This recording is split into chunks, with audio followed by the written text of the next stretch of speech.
Pour donner suite à la formation, là, ou plutôt l'information sur le mouvement anabaptiste et le mouvement plus tard baptiste qui a suivi la période dite de la Réforme.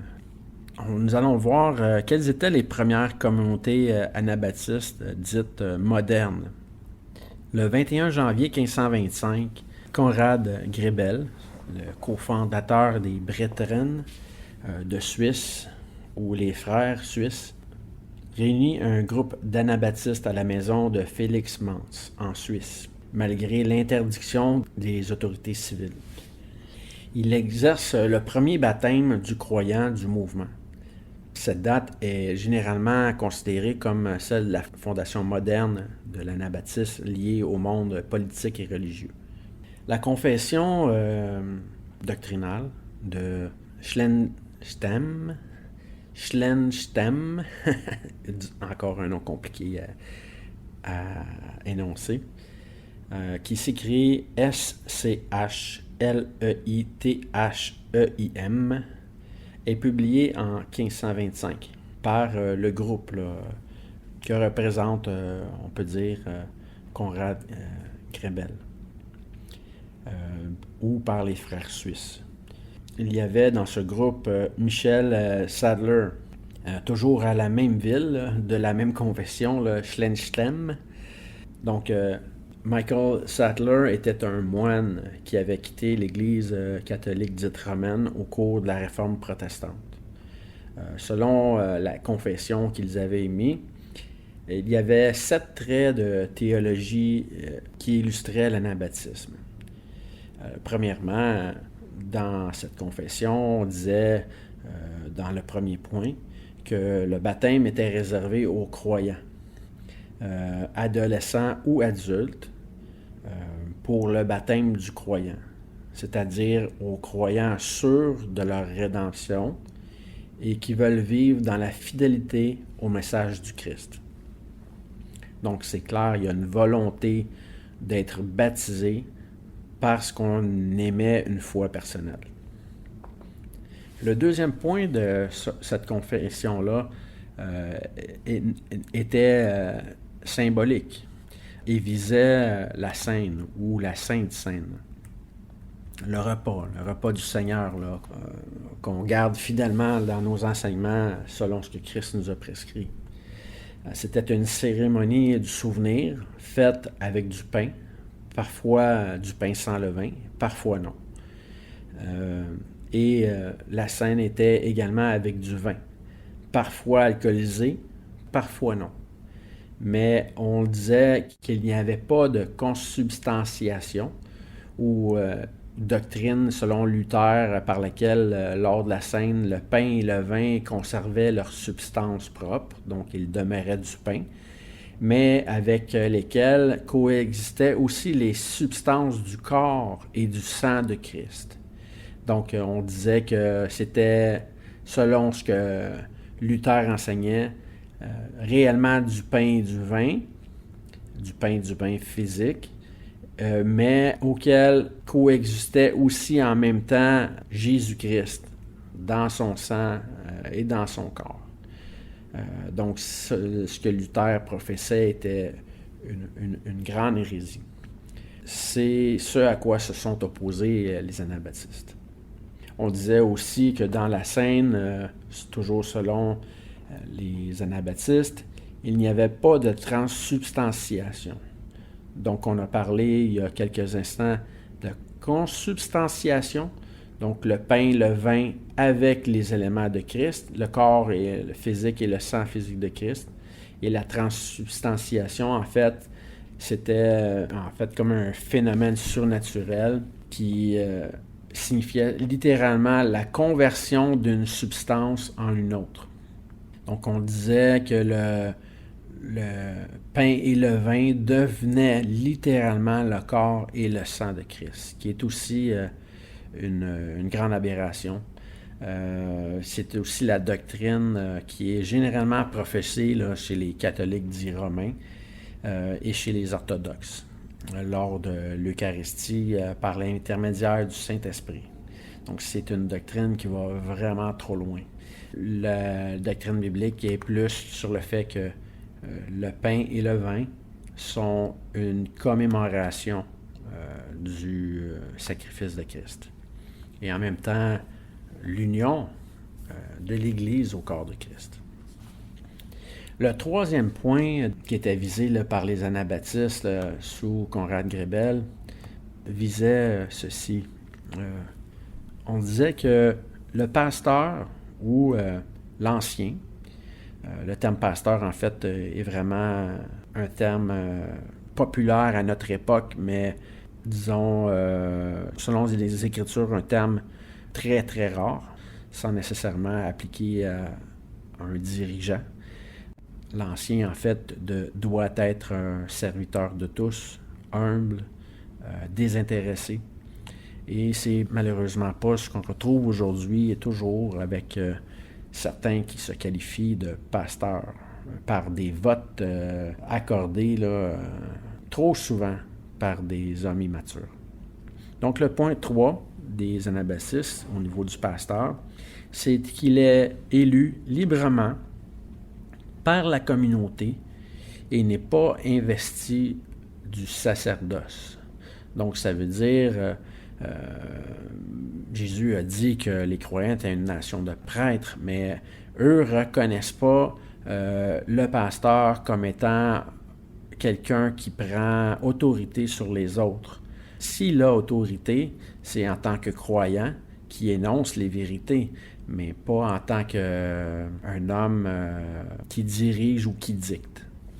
C'est un homme qui est soumis aux autres et c'est librement qu'il est élu et confirmé par la communauté.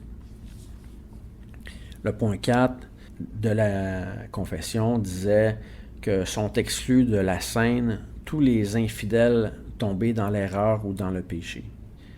Évidemment, si on appliquait ça aujourd'hui, il y aurait probablement personne qui pourrait prendre la scène. Moi également. Tomber dans le péché ne veut pas dire pratiquer le péché de façon régulière, mais ça ne veut pas dire non plus être parfait en tout, là. Donc, eux allaient quand même assez loin avec ce point-là. Dieu commande la sainteté, nous demande de se purifier, d'exclure les souillures du corps, et évidemment celles de l'esprit également. Donc, d'exclure de la scène tous les fidèles tombés dans l'erreur, ça exclurait beaucoup de personnes, et d'exclure également tous ceux qui ont péché. Il resterait juste ceux qui se considèrent juste en eux-mêmes. Donc, à quel point on peut se considérer juste, c'est plutôt le point que je vise là, par mon commentaire au départ. C'est pas la question d'exclure l'un et l'autre ou de considérer un autre plus juste. C'est vraiment, je crois que la scène n'est pas une question d'exclusion, premièrement. C'est un grand festin, une célébration qu'on rend trop souvent grise, terne, alors que c'est une joie immense de pouvoir de pouvoir prendre part à ce que Christ nous a commandé en portant notre croix, et de célébrer avec l'ensemble des croyants non seulement le fait que Christ est venu sur terre, mais qu'il revient pour chercher son Église afin de juger les vivants et les morts et de nous garder avec lui pour toujours. Le point 5, on arrive à la fin. Il en reste 3 seulement. On disait que la séparation du monde est totale pour le croyant, aussi bien religieusement que politiquement.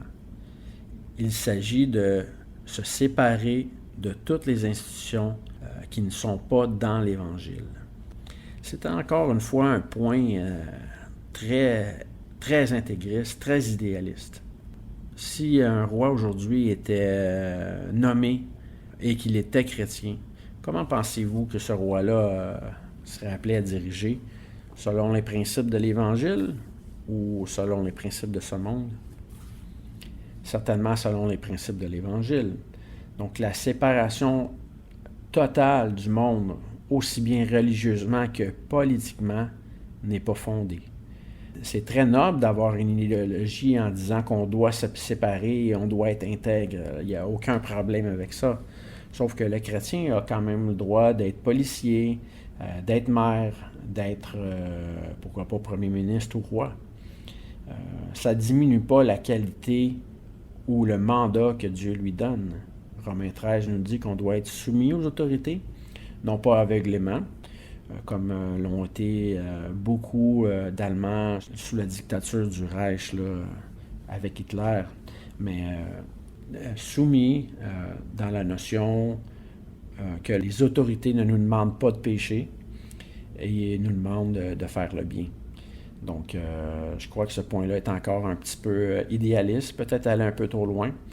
Par contre, ça évitait de tomber dans des excès incroyables. Le point 5, en étant séparé du monde, faisait en sorte qu'on n'aurait automatiquement jamais adopté les principes du monde. Donc, il y avait une notion idéologique en arrière de ce point-là, tout en même temps qu'une notion concrète, religieuse et politique, qui pouvait aller trop loin. Point 6. On disait qu'il ne fallait pas user de l'épée, c'est-à-dire de participer à l'institution judiciaire en tant que juge, témoin ou plaignant.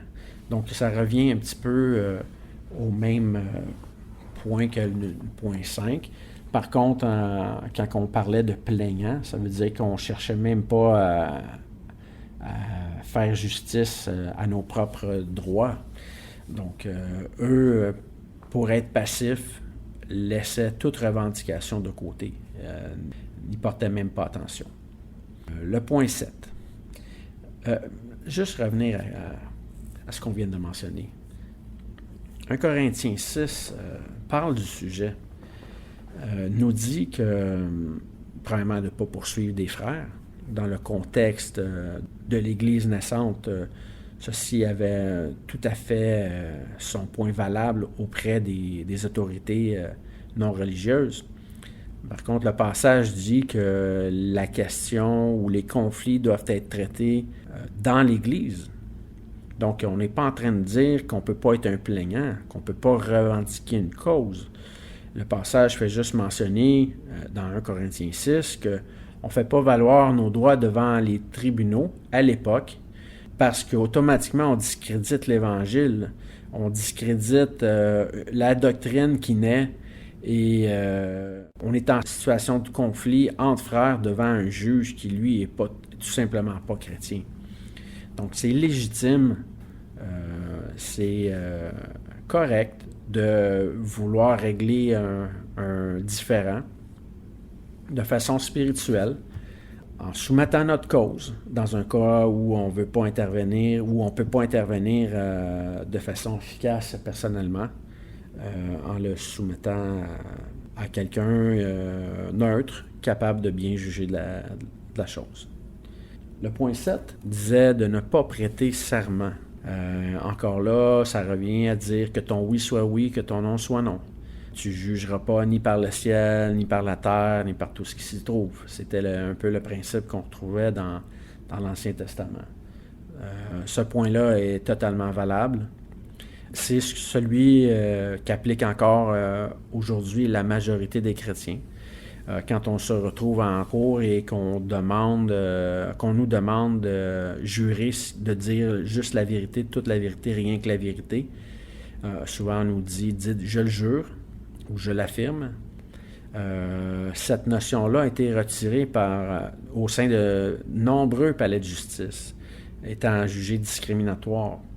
Ça n'empêche pas le résultat demeure le même. Le chrétien doit dire la vérité, doit relater les faits.